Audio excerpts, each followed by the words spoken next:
Okay, welcome back to the First and 35 podcast. This is episode 10, the unofficial last episode of the season. Whatever the hell that means. I don't know. I'm we just here decided with on this. our executive producer, Smokey Graham, and our host, Gus Cousins. As it being the last one of our unofficial season, I think we're going to aim to make it a bit shorter. I know everyone has those back-to-back things to do. garbage other things to do. 90-minute episodes. But we'll try and make this one a bit quicker. So last week in the NFL, the Titans beat the Ravens 28-12 on a Derrick Henry takeover. The 49ers beat the Vikings 27-10. That game never really felt close. Shit game, worst one. The score was tied once, but the 49ers always just had a winning feel to it. The Chiefs beat the Texans 51-31 on a 24-0 comeback win. Just insane. 24-0 in the second quarter, and they came back to make 28-24 by the half. Nuts. Insane. And the Packers beat the Seahawks 28-23. They had a bigger lead. They let the Seahawks back in the fourth quarter, but the ridiculous punting thing. Yeah. It was just 2 minutes. You got to give your 2 minutes. You can't rely on your defense, which has been kind of mediocre all season. You can't rely on them yet. Then. Exactly. So I don't know what the hell that was, but yeah, they deserve that. The Cardinals brought back Larry Fitzgerald on a 1-year, $11 million extension. Assuming he doesn't retire before this next season starts. He's been saying that for years. He's old, but he's a Cardinals staple. He's the franchise guy. He's whatever. The Chargers tight end Antonio Gates retired at the age of 39. Unofficially last season, he didn't play much, but he didn't play at all, I don't believe. Then he just came out saying, okay, now I'm done. I'm hanging him up. So... yeah, he'll and Hall of a more Famer, surprising one, Panthers linebacker Luke Kuechly retired at 28. Which you can't help but think it's a CTE issue. Yeah. It's Patrick Willis a couple years ago who was on the 49ers, I believe. And he was 29 and he had to retire. Like, it doesn't always come out as this, but it's an issue. And when 28-year-olds are being kicked out of your league because they just can't handle what's happening in their body, I think you got a bit of an issue, and you got to deal with that. It's a league issue, and people have been saying that year after year after year, and this is a franchise guy that quit because he couldn't handle it. He hasn't been the only one, and he probably won't. Definitely won't be the last one either. Yeah, exactly. The Panthers hired Joe Brady as their offensive coordinator. LSU's offensive mastermind. Who just recently beat Clemson in the college final. Yeah. Joe Burrow going first overall. The Browns Bengals hired Kevin Stefanski as their head coach. He's the ex-Vikings offensive coordinator. Who I don't like. I don't know why he got the job. Yeah, well... didn't do a good enough job for Minnesota. Too. The Jaguars fire offensive coordinator Joe DeFilippo. DeFilippo. He has been fired twice in the last 2 seasons. Yeah, he went to Jacksonville, and he actually turned in a pretty decent offense with Gardner Minshew doing his stuff and getting all these rookies in it. Yeah. I think he actually... Chark was great. Yeah, so I think he actually did a pretty good job with what he had. But I guess nobody really likes this guy. The Broncos hired Pat Shurmur as offensive coordinator. He was recently the head coach of the New York Giants. Don't agree with that at all. Don't know why. The Giants also hired Jason Garrett as their offensive coordinator. Nobody liked him for the longest amount of time in Dallas. Yeah. I know you want to get a job this easily, but sometimes it's like, well, you did everything wrong there, clappy boy. Like, you didn't do anything. And it's like you know him by name because he's like popular or whatever, but that doesn't mean he's one of the best. Yeah. So exactly. I don't know. That's sort of it in the NFL for last week. However, 2 big matchups set for this weekend. Tomorrow at, I think, 3 p.m. Eastern, the Titans face off against the Chiefs. At Arrowhead, that'll be a tough one. Really good game. It'll come down to Derrick Henry once again and the run defense of the opposing team and the Chiefs. Yeah. And I think this is just, even if they win this one, that's what they'll be talking about in the Super Bowl. It'll come down to Derrick Henry because Ryan Tannehill hasn't done a whole lot. He hasn't passed for more than 100 yards, right? In each of the playoff games he's played thus far. So it'll come down to that again. I think that's always the best matchup, but when it becomes the biggest matchup, like for back-to-back weeks, it kind of gets a little repetitive. Yeah. But I like Derrick Henry, so I'll let it go, but it's kind of annoying. If Tannehill could just do something, I wouldn't have to hear about this every other day. And then That'd be nice. the 6 p.m. game is the 49ers taking on the Packers. That's in San Francisco. Yep. I think It'll we're all be pretty solid that the 49ers are going to win that. Yeah. It's not impossible, but I can't really logically see it happening. The Oilers re-signed Caleb Jones, their young defenseman, on a 2-year, $1.7 million deal. He has 3 assists in 23 games this year. He's not doing what they want, but they're giving him a cheap chance. So we'll see what he can muster up. Never heard of him until now. The Capitals re-signed Nick Backstrom on a 5-year, $46 million deal, $9.2 million average annual value. He has 35 points in 39 games this year. I think that's a very smart move for his career. I think he's at a point where moving won't really spark him. Yeah, I think he'll be on the Capitals until he ends it. Is the best move for him. Yeah. The Oilers are working on an extension for Zach Kassian. It's expected to be signed before the February 24th trade deadline, but we'll see. A lot of people may think he deserves it after beating the shit out of Kachuk. Yeah. Who deserved it? William Karlsson's out week to week with an upper body injury. First time he got injured with the Vegas Golden Knights. That's impressive. I mean, it's too bad it ended. Especially for hockey. Yeah. I mean, it is too bad to break the run or whatever. Carter Hart will miss 2 to 3 weeks with a right lower abdominal strain. The Flyers recalled Alex Lyon as a corresponding move for that. The Red Wings' Jonathan Bernier is out through the All-Star game with an undisclosed injury, which is useless to everyone. The Sabres' Tage Thompson's out for the season with getting shoulder surgery. Very nice. 4 guys got waived. Chris Stewart, Brett Ritchie, David Backes, and Luke Shen. Chris Stewart's been waiting to happen. Brett Ritchie started the season with the Bruins, I believe. I don't think he had a major role there. It doesn't really surprise me. Same thing with David Backes. Florida's goalie got injured today, right before we came on here. Yeah, Chris Drieger. Chris Drieger. Right. Who's actually done fairly well as a rookie backup, I think, behind Bob, who hasn't done really a whole lot. Leafs, right? Yeah. I mean, and he'll be out several weeks apparently. Yeah, several weeks. It's very vague. The Golden Knights also fired their head coach Gerard Gallant, and they brought in Pete DeBoer, who was everyone hates San Jose coach. Who everyone on every one of those teams hate each other. Gallant. You're 1 point out of a playoff spot. What the fuck are you doing? I know. Gerard Gallant was supposed to be at the All-Star game coaching. He won the Jack Adams, and he led Vegas to the Stanley Cup in their first year. So there's success behind his name, and I'm sure it won't be long before he got picked up right away. Yeah. Rick Tocchet will replace him. I don't know if you saw that. Yeah, Rick Tocchet. He should just say I'm still coming and just show up. And I'm right next to you know what? Tocchet. No, I was picked to be here, and I don't care if I don't have a job right now. I'm gonna come in and deal with you guys on an all-star game team. Wants the $1 million check or whatever it is. Yeah, he's playing only for money.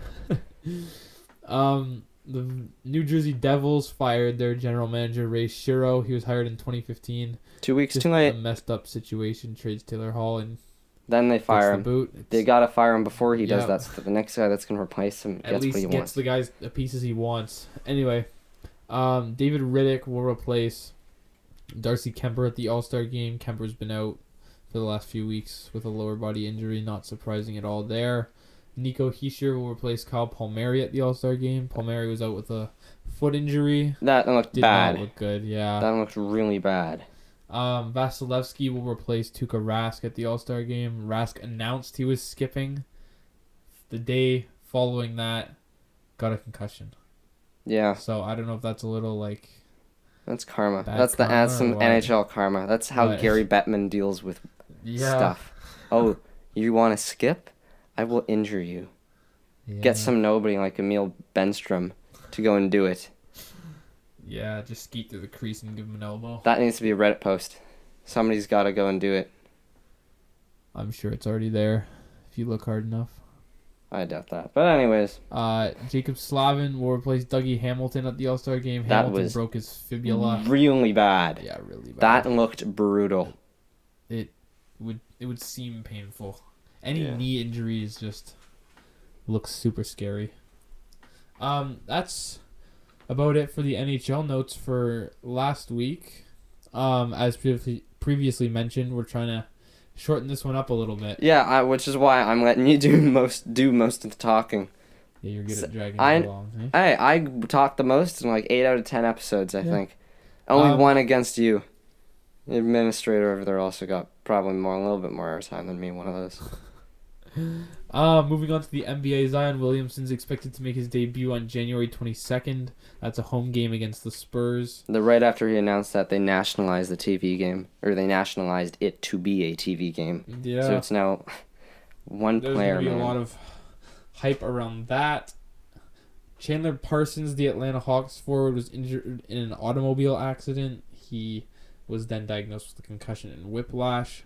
So not a good sight for him. I'm not sure if that was really a legit accident or if he just... Yeah, no info came out about it. It just kind of showed up. To really see, yeah. But the Hawks also traded for Jeff Teague, a veteran guard. It's not like the Hawks or the Timberwolves are making the playoffs. The Timberwolves got Alan Crabb in return. Were the main pieces. Staying with the Timberwolves, Karl Anthony Towns says that he doesn't want to be traded, as previous reports had suggested that maybe he wanted to go play with the Golden State Warriors. He dismissed that quickly, and he made his return from injury last night. In the Mavericks-Blazers game, I'm not sure if you saw Doncic hit 8 threes. I did not. I saw he didn't rip his jersey. Super strong showing. Yeah, he did not rip his jersey. And in that game as well, CJ McCollum left with an ankle injury. I think they diagnosed it as a grade 2 sprain, but more info will come out with more x-rays. And Tristan Thompson got tossed for patting Jay Crowder in the backside. The second guy to get penalized by smacking a guy on his cheeks. This was a little bit more professional. It was not. Yeah, it was. I wonder if they're actually buddies. Like you just. Yeah, maybe they were buddies. And then Jay Crowder pulled the tee this guy up and get him tossed card. Yeah. But anyway, the Raptors are at home against the Timberwolves today. In their second half of a back-to-back, they beat the Washington Wizards last night. Blew them out. Yeah, wasn't really close. No, it was a joke of a game. The Wizards are bad. It was an awful Friday night game with all the hype and the retro jerseys around it, and not a good game. Anyway, would you like to get into your weekly MLB rundowns? Yeah. So do you want to do the Astros, all that crap before or after? I think after, right? I think after would be run through the rest. Yeah. Very minor ones, so I don't know if there's any we can actually get into detail with because they're like, nobody really cares. DFA trades, I love them. Just to run through the ones that happened. The Cardinals got Austin Dean from the Marlins in exchange for minor leaguer Diowill Burgos. Austin Dean was decent on the Marlins. He was a fourth outfielder type, but they have a lot of young guys like Monte Harrison who they want to give a shot next year in Miami. So it's just a move to clear space, and Burgos I don't think is anywhere close to being ready yet because I just straight up don't know him. The Dodgers got Clayton Daniel from the Cubs in exchange for Casey Sadler, who's got screwed around more than anybody else probably the last season and a half, like 26 transactions or whatever it was, going up and down, getting screwed around. There, he can go to the Cubs. He's probably spending, I don't even know. I want to see if the Cubs do it. You can add that to an ARB case, like on your defense. I was fucked around with 18 times in 2 months. I know. That'd be interesting. Imagine if, say, they had to like pay for their own plane tickets. Yeah. He would have been spending more on plane tickets than he was making. Yeah, I know. It would have been. I mean, it's a shame it doesn't work that way. It could be good entertainment. Yeah. The Red Sox got Matt Hall, who's a lefty reliever from the Tigers, in exchange for minor leaguer John Nunez. He'll be in their bullpen. He'll be in their bullpen because he's a lefty, and that's pretty much the only reason why he sucked on Detroit. The Angels got Matt Andres from the Diamondbacks for their 28th overall prospect, reliever Jeremy Beasley. That's only relevant because he's the 20th ranked prospect in their system. The Athletics got Tony Kemp from the Cubs in exchange for Alfonso Rivas. Rivas, a minor league catcher, and Kemp, who really bunts and does not a whole lot else hitting-wise. Speedster in the utility guy. Yeah, he was the Houston guy a couple years ago, right? Yeah, outfielder, second baseman. And then I think that's a very, very classic Oakland move. Billy Bean move, yeah. Yes, getting somebody nobody really knows about or cares about and turns him into like a 300 hitter. like what the Jays did with Eric Sogard, right? Mm-hmm. But yeah, I think that'll be another one that'll help him down the line. The Marlins got Stephen Tarpley from the Yankees in exchange for James Nelson, a minor league third baseman in cash. Tarpley was very similar to Nestor Cortez Jr. last year. They let Cortez Jr. go to Seattle. Now they let Tarpley go to the Marlins, who will be in their bullpen for sure. I think these other two guys are kind of just goofs, or one guy in cash. Yeah. It's okay. I guess cash isn't bad. James Nelson, I don't think, is going to be up next season though. Marlins. Yeah, no, we just went through that. The Rangers get Sam Travis from the Red Sox in exchange for reliever Jeffrey Springs. Sam Travis, who's 26 now, who has had opportunities in the majors, hasn't shown it, but he's been a top prospect all the way through. Yeah. And in exchange for Jeremy Springs, who was another guy that got screwed around by Texas last year. So even this offseason, I think there's been like four like they cut him, they re-signed him, and then they waived him, and then they traded him, sort of thing. Yeah. But yeah, so he's been screwed around with two. The Rangers got Todd Frazier for no real apparent reason because he's really, really bad for a 1 year, $5 million deal with a second year option for $5.75 million, or $1.5 million buyout because you always want to pay a guy some money if he's really, really shit. Yeah, why not just buy him out? Yes. The Dodgers signed Alex Wood to a 1 year, $4 million deal with a bunch of incentives. Depending how well he does, he can make up to $10 million and feel special about himself. That was another kind of really good deal by the Dodgers. Really low signing, similar to Jimmy Nelson. Their fourth or fifth starter or long man out of the bullpen. And he'll be usable. It's nothing really. It's especially for the Dodgers and all the money they have. It's $4 million that'll just be sitting on the table. $4 million you could have paid to Drew Smyly. That's what the Giants did. He went to the Giants, and he'll probably be in their bullpen. I don't think he has much of a chance at starting anymore, but he can kind of eat innings, I guess. He's just another guy to fill a spot. The Tigers got Ivan Nova to a 1 year, $1.5 million deal. He's the epitome of a league average pitcher, so I guess 1.5 isn't really bad. The Braves re-signed Adeiny Hechavarria to a 1 year, $1 million deal. He was on the team last year. Yeah, he was really good.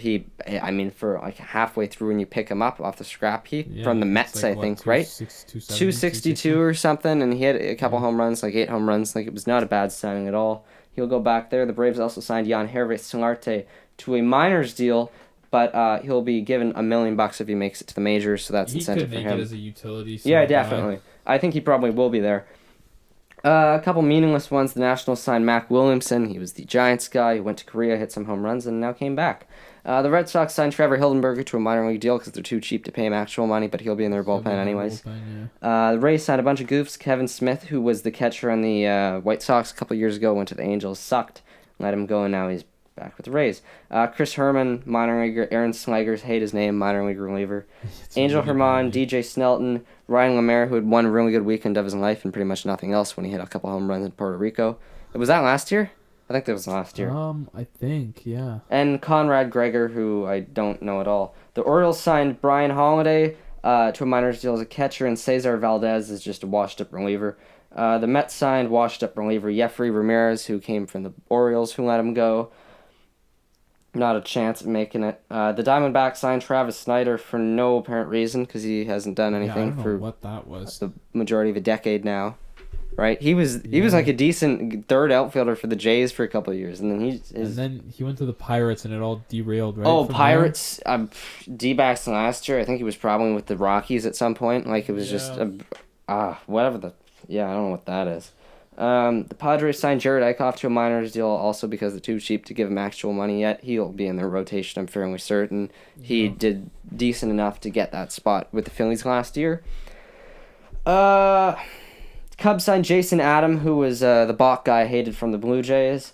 They also signed Tyler Olson, a minor league lefty who came from the Cleveland Indians, and Josh Fagley, who will once again be on the actual roster. He did well with Oakland last year. Yeah, the Dodgers signed Ricky Knapp to a minor league deal. No idea who that is. The Reds signed a slew of guys who I continue to really, really like. Nate Jones, who has been very solid from 2013 onwards with the White Sox. With the White Sox, yeah. I think he will also guaranteed be in the Reds bullpen. Yeah. Because I think he's definitely good now. Sort of like funky, like delivery. Yes, it was the weird wind-up guy, and they had him and Danny Farquhar, the two kind of different looking guys. And so I think that he'll be in the majors for sure. Alex Powers as a minor league infielder. Boog Powell. Love the name.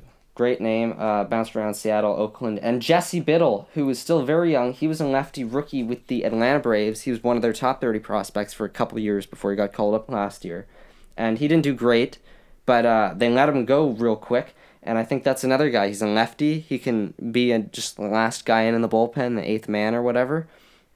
I think he's a very good shot. The White Sox signed Brian Mitchell and Andrew Romine. Nobody really cares there. The Blue Jays signed Ruben Tejada to make them look like they were actually being active, but I don't think Ruben Tejada is going to make the team either. The Diamondbacks claimed Pat Valaika off waivers from the Orioles. I guess he did decently in the minors with the Rockies, but again, claiming somebody from the Orioles isn't probably the way to go. The Phillies claimed Nick Martini off waivers from the Padres. He never really got much of a shot there. The Giants claimed Jake Jewell, a reliever, off waivers from the Los Angeles Angels of Anaheim. Love that. Who got DFA'd last week. Stupid DFAs. The Angels DFA'd Luis Madero. I think I also butchered that. The Red Sox DFA'd Bobby Pointer, who was a minor league lefty who got called up just a couple times to fill innings. The Yankees obviously DFA'd Stephen Tarpley before they traded him to the Marlins. The Phillies DFA'd Ojubo Herrera, who I think is still dealing with that suspension domestic abuse thing. The Giants DFA'd Zach Cozart, who in a span of 2 years went from being like an all-star caliber shortstop to a nobody in the minor leaguers, considering he was in the messed up deal where the Giants also got Will Wilson, who was the Angels' top pick last year, just to eat salary or something like that. So it was just, his career has gone right down the drain. And they also DFA'd Trevor Oakes, who was originally with the Kansas City Royals. Tigers again DFA'd Matt Hall before trading him to the Red Sox, I should say. So that just kind of follows on the point of, well, if they don't want him, who wants him? Padres DFA Nick Margevicius. He was a shocking call-up with the Padres last year. He started off very well in his first 4 or 5 games. He got called up straight from high A ball to the majors.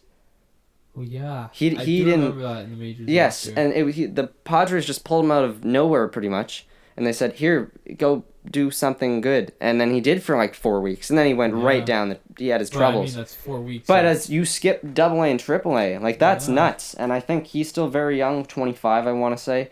So somebody will pick him up because he's a lefty that can eat innings. Carlos Gomez, who pissed everyone off on every single team, will announce his retirement at the end of the Dominican Winter League season. He's had a good run, whether people like him or not. He's been a solid offensive guy throughout the years. Some unfortunate news: the Nationals had a minor league righty, Fausto Segura. He was 23. He died in a traffic collision in the Dominican Republic. It pops up here and again every once in a while. The whole traffic thing. It's been once a year now. Yes, it's the last few years, and it's not good. It's nothing you can do anything about, but it was just. It's unfortunate because he was 23 and he had so much in him. Yeah. So that was bad to hear about. The former Royals owner David Glass also passed away. He sold the team last year because he was having health issues and he couldn't be there full time. Yeah. He was his name was put in the history books when they made that improbable run to the World Series and then winning it the following year. Yeah. So I think it was a successful tenure under him. I think the Royals left him looking half decent at least because the majority of the time they just had a bunch of goofs on the field for no apparent reason, called themselves a baseball team. So I think those 2 runs to the World Series really, if they didn't have those, I don't think it would be as big of news. It would be unfortunate news, but I don't think the national media would be portraying it as much as they have. Quite a good team, in those.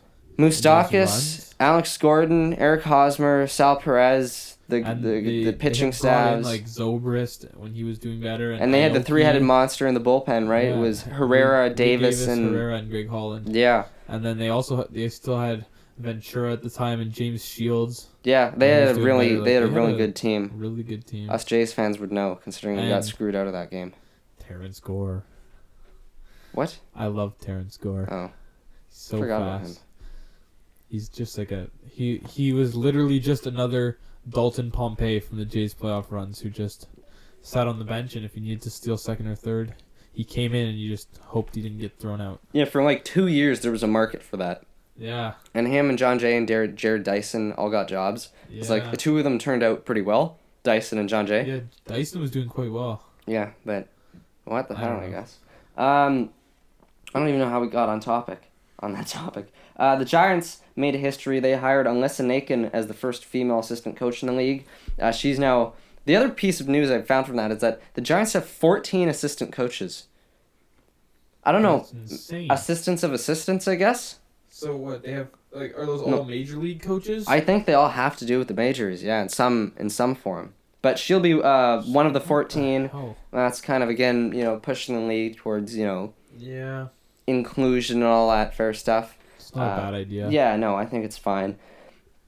The Rockies had a prospect who got suspended 80 games for performance-enhancing drugs.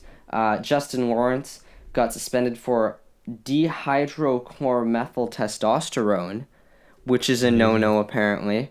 And so he's gone. He had a really good 18. He came out of nowhere and made their top 30 list.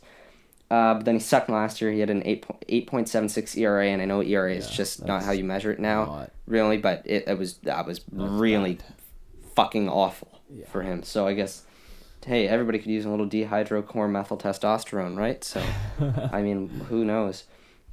And then a couple pieces of Jays news before we just wrap this up. They announced, or through the inner channels, they said they're going to leave Sean Reed-Foley out there in spring training to try and stretch him out, to see if he can still turn himself into a major league pitcher. See what happens. I don't like the guy personally, but I think he walks too many people anyways, so I don't think that'll work. He can go be Julian Merriweather's buddy in the AAA team. Or Josh Donaldson returned. Awful. Yeah, that was bad. But anyways, so they plan to stretch him out. Just about an hour or so ago, the Blue Jays announced their new blue jerseys. Blue, yeah. Baby blue or sky blue. What the hell did they call that? Baby blue, right? I think they call it like powder blue. Oh, right? powder. Yes, powder blue. They announced those. It's the same powder coloring from years ago when back when Halliday was there and they had that alternate. Yeah. And then back in the late 90s when they also attempted that. They kept their number and name design scheme and just... Yes, everything's the same. They just changed the color. Back and yeah. Made it powder blue. I like it. And they're wearing the powder blue pants as well with the jerseys. Yeah, I like it, but I was hoping for like a... just new, different font. Like, how the Phillies have 3 different fonts on 4 different jerseys? Yeah. I was hoping for that. Throw it back. Do a black and blue one. That was our idea, right? Yeah. We like I'm not a huge fan of the numbers that the Jays use. I don't really like the white strip. Yeah, it's a little too through the middle of a little too white. Yeah. I hate it. But anyways, so it's a new jersey. I mean, it looks good. I don't know. I don't know. I guess we couldn't really expect anything because no one really knew. Basic jerseys for years now. Just blue, white, and gray. So it's good they're doing something new. It'll put attention towards that.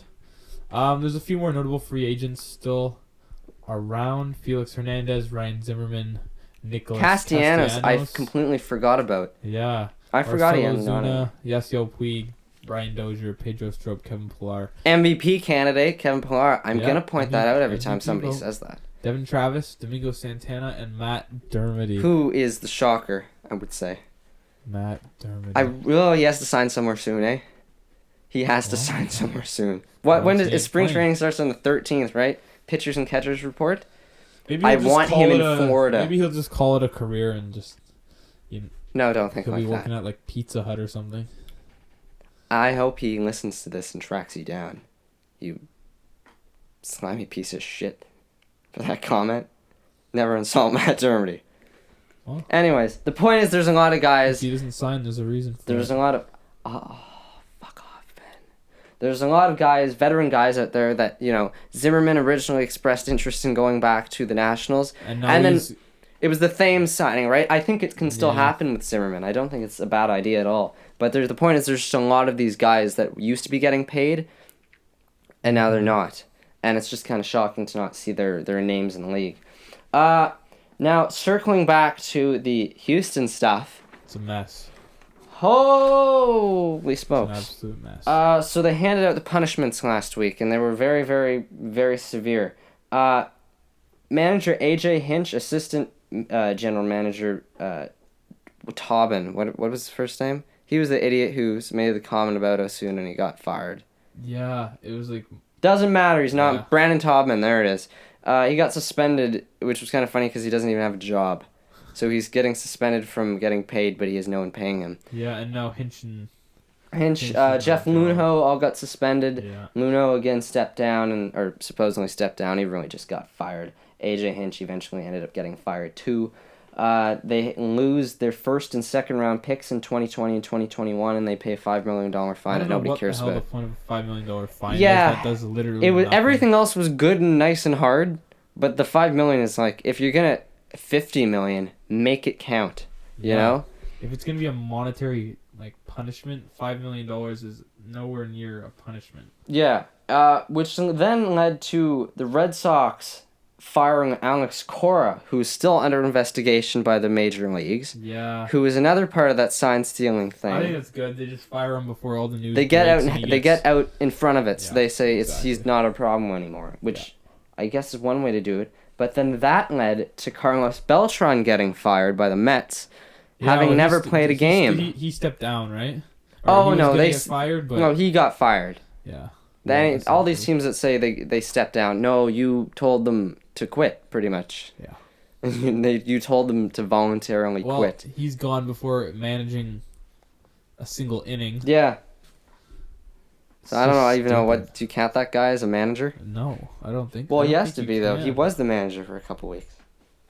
Right? I guess he managed. What did he manage? Paperwork. He moved an asset. I don't know. Good for him. He convinced somebody to sign Jeffrey Ramirez. Yeah. Great job. But anyway, so he won't even get to play a game or coach a game. And then this Jessica Mendoza nonsense when she came out saying, "Oh, Mike Fiers, you shouldn't have, made it public. You should have gone through the league." Okay, asshole, he did go through the league and it didn't work, and that's why he did it the other way. You goof. That's what they do. How many times have we heard about that? There's been a number of times where people have said something about some people, and then nothing gets done because nobody knows what's going on. Jessica Mendoza. The whole thing, she's such a terrible, and unbiasedly, because I like the Mets, and I know I'm supposed to like whoever they're doing. She should not have been signed by the organization in whatever role she's in. Yeah, I don't even remember the name of the role. It's that important. But it's it was an assistant to the general manager or something. But she's so bad. It's such a bad take as well, because it's like, okay, so you rather nobody knew that they were cheating? Yeah. Blissful ignorance maybe, but it's going to come out at some point, right? Somebody's got to do it, and Fiers did it because he went to Oakland and he said, "You know what? We don't cheat in Oakland." Because if they did, there would be no reason for him to come out and say this, right? Yeah, well, then he'd just be screwing himself. Yeah, so it had to come out eventually and saying, "Oh, no, it didn't. It's just a joke," because that's like saying what I don't see doesn't exist. Yeah. And it's such a messed up way of thinking in this case, because everybody would want to know about it, and obviously everyone's lost their minds on Twitter about it. And then the recent new stuff with all the buzzers and all that. The buzzers, and you can't. It's like turned a joke into a mess, and it's bad. Yeah, that was the stupidest. Everything looks so guilty now, right? With you go back and rewatch. I know, you go back and rewatch any of the home runs. It's he was sitting on that slider when he was throwing 103. Okay. Yeah. And he didn't want his shirt ripped off. Okay. But that one was a bit more. No one. There's one thing to not want your shirt ripped off. It's another thing to take your ALCS championship T-shirt, run into the dugout, change privately, and run back on. Yeah, it was a little. All those guys are the most confident about their bodies and their biceps and whatever else they could possibly show to the world. I think coming out and saying, "Oh, how Jose Altuve is shy," is. Yeah, and then saying that his wife got mad at him last time the Astros ripped his jersey I think that's a little bit disingenuous, giving out information there. So that's. Yeah, I don't know. Bregman came out today and said that the whole buzzer thing was stupid, and. Yeah, well, but it is stupid. It's stupid enough that you guys did it, though. I know. If you did do it, and by all accounts you did do it, don't stand by it, right? Yeah, that's what I would say. Easy for me to say. Yeah, so regular season will start up soon for baseball. What time are we at, guys, for this one? 35 minutes. Oh, my God. I know. So, we got through it. So, season 2 This our administrator who keeps changing his official name on this official title on this show. Hopefully he'll get a mic and join us for next season. Even next season might start just straight up next week. We'll use all our YouTube monetary benefits. Oh yeah, all our thousands of views. We'll have like 5 cents in like pity money, and we can go buy like a confetti and make it look like you're wearing a fucking buzzer. That was the stupidest one right there, the Josh Reddick one. Yeah. It's like, okay, he's not gonna. He did rip his shirt off, and why would he be out here? Yeah, exactly. Yeah. So, what the hell, I guess. All a mess. But hey, anyway, it's also a mess in this show. So we'll be back probably next. I don't know how long season 2 will go, but season 1, hey, keep it short and sweet at 10 episodes. None of us, I don't think, really want to kill each other yet. Although that might change pretty damn soon. But yeah, it's been fun. It's been a good run. We're on a heater. We'll talk to you next time.